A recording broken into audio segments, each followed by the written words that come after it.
Hey guys, welcome back to my channel. In this video I'd like to share with you how I made this very easy but so fun nonetheless color rainbow-y drip kind of cake. It's so easy, I promise. First thing, those were my sketches. I had two different options in mind, so never mind those. First thing, let's start off with some just gray colored gum paste. It's important to use gum paste because it just dries harder and it's more stable. It's not as, in Germany it's called porös. It's not as brittle, I think is a good word to explain it. So just use gum paste in this case, okay? So coloring your gum paste and then rolling it out quite thinly with some cornstarch so nothing sticks to your table. You know, like I always say, rolling it out and then cutting it in the shape and the size you want and need. I just used a pizza cutter and a normal ruler to guide me to make kind of straight cuts because I'm a loser at cutting straight things, so a little help for me is always very nice. But you could also just eyeball it, that's up to you. Just see or look out for the size you need and being big enough so you can wrap it around something. And for me that was just some plastic container where I store my edible glitter stuff in. So anything you can use to wrap your gum paste around is perfect. Make sure it's not too sticky. If it's too sticky, dust it with some cornstarch so it doesn't stick to your container. That's very important. That was my first problem. I learned from it. So in case you need it, use some cornstarch, dust the surface and the gum paste with some cornstarch and then wrap it around. Stick it to each other, against each other, and apply some sugar glue if needed or just some tap water to make it a little bit damp, and then stick the sides and seal it together. So what am I doing here? Oh, okay, cutting it. So for me, my proportions were a little bit, I think in my opinion it just was a little bit too tall, so I just marked where I wanted to cut it and I just cut the excess off. This just, if you cut it the perfect size right away, you don't need to cut it like I did. Okay, after you did that, preparing the little tin can, leave it to dry for around 24 hours at least. 48 hours is a lot better, so make sure you have enough time to prepare that and let it dry. The next thing you also need to prepare is the color palette thing. This guy. I don't know what you call it in English, but you know what I'm saying and what you're trying to do. So I just eyeballed where I wanted to cut it and how big I wanted to cut it.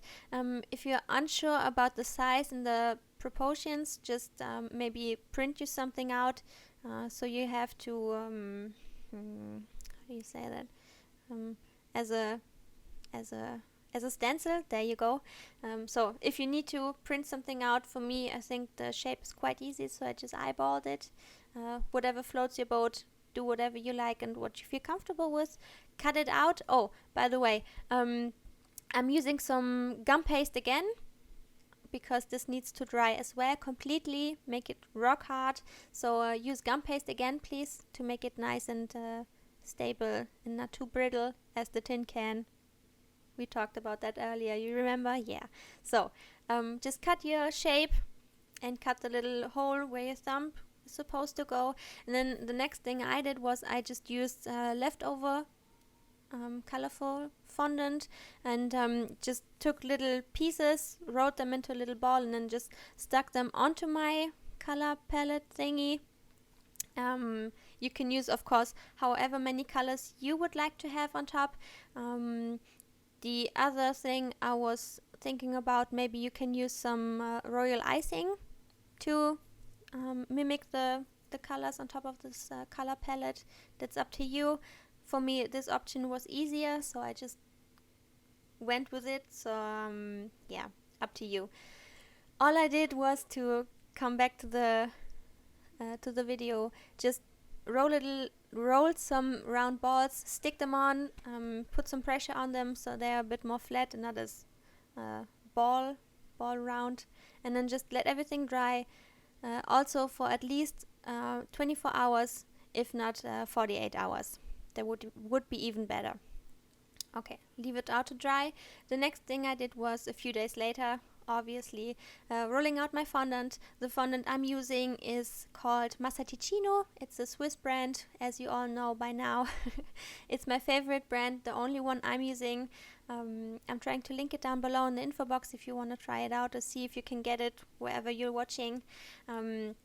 After rolling it out, after kneading it so it's nice and pliable and smooth and nice to work with, roll it out with some cornstarch so nothing sticks to the table as well, and then covering your cakes, make sure you don't have any pleats and bumps, make it nice and smooth. If you need to, buff it out with your fondant smoothers, whatever you like. As you saw, I'm using some dummies, some styropor dummies, fake cake, plastic, because I wanted to put them in front of my window in my little cake atelier. So that's why I used styropor, but it's so easy to replicate it on a normal cake. Yeah, okay. After covering my cake, the next thing I did was taking my tin can, which has no bottom. It's very important that you don't apply any lid or bottom to it, because we're going to let some color drip through it. So don't apply any bottom yet, just apply the tin can itself.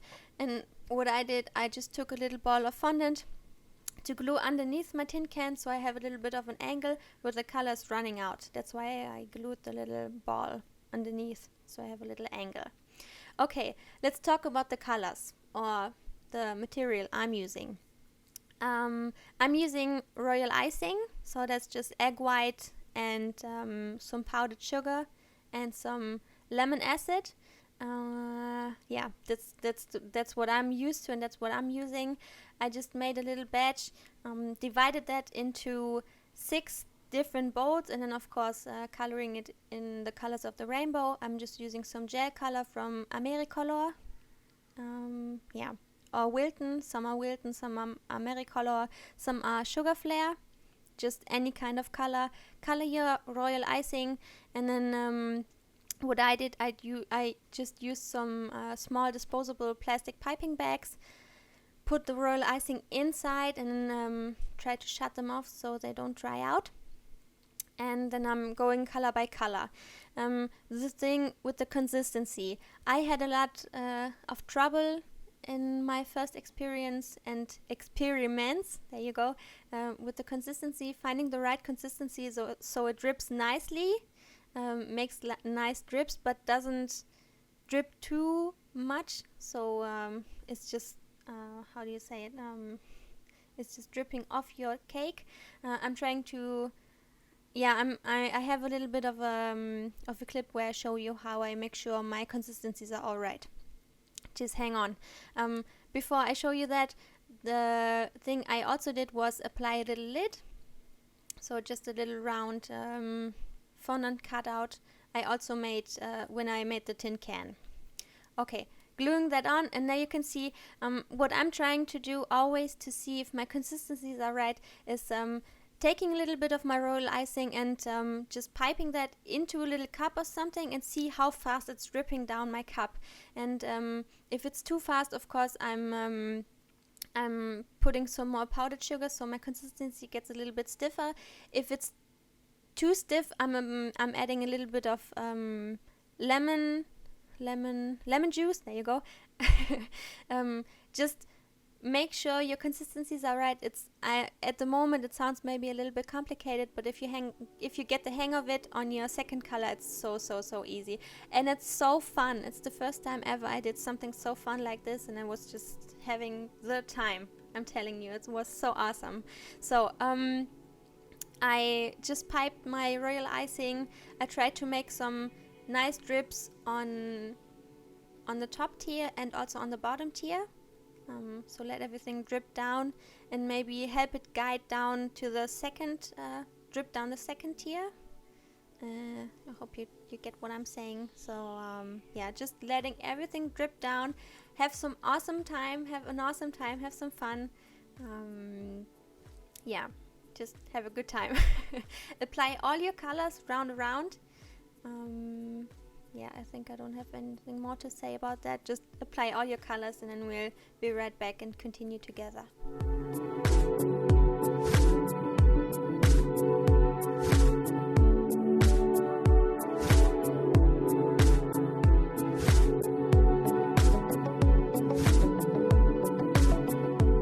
Okay, let's continue together.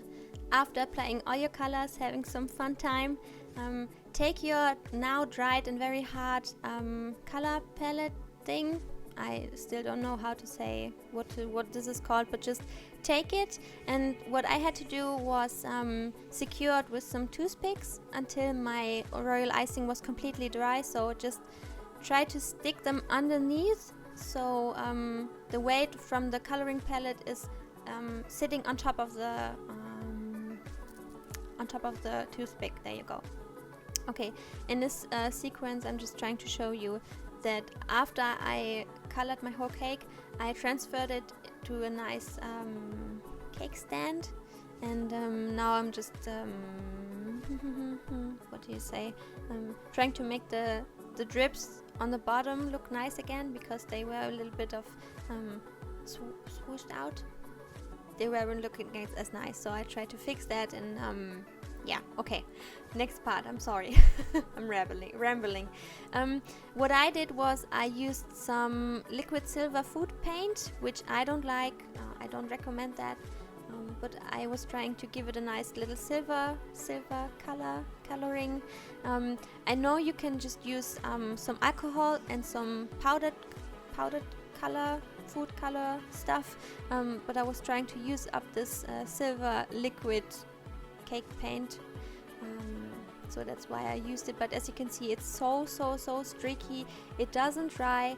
It's not nice. It's not opaque. I just don't like it. I'm happy if I use it completely up and don't have to use it ever again, because it's so frustrating, as you might be able to hear from my tone. Okay, the next thing I did was almost last thing, I promise. I took a little bit of the wire, flower wire, is it called, I think, and I just stuck that through some brown fondant to make a little bit of a brush. If I knew that I wanted a brush, I would have prepared it with my tin can and my color palette thingy, but there was some last minute decision, so I had to make it work, and yeah, I had to cheat a little and use the wire to stick it through so it's nice and stable. But if you have enough time, prepare the little brush I'm using right here when you're preparing the tin can and the color thingy, so it's nice and dry as well, and you don't have to work with it any difficult way. It's so much easier if you let it dry and then just stick it onto the cake, on top of the still kind of wet royal icing, so it sticks immediately. Yeah, yeah, that's actually all I did. That's the finished cake. So fun. I'm so sad because a few days later it was standing in front of my window, as I planned, and the color completely washed out because the sun was shining on it a few days, and now it's just so washed out. The colors aren't as vibrant, so I'm so sad, but it was a fun project anyway. So let me know how you like it, if you think it's kind of helpful or not. Don't forget to subscribe. I'm so happy you enjoy my videos. I'm sorry I'm struggling with my English language. I'm really trying, I'm really practicing, so be patient, and don't forget to subscribe, and I hope to see you in my next video. Bye!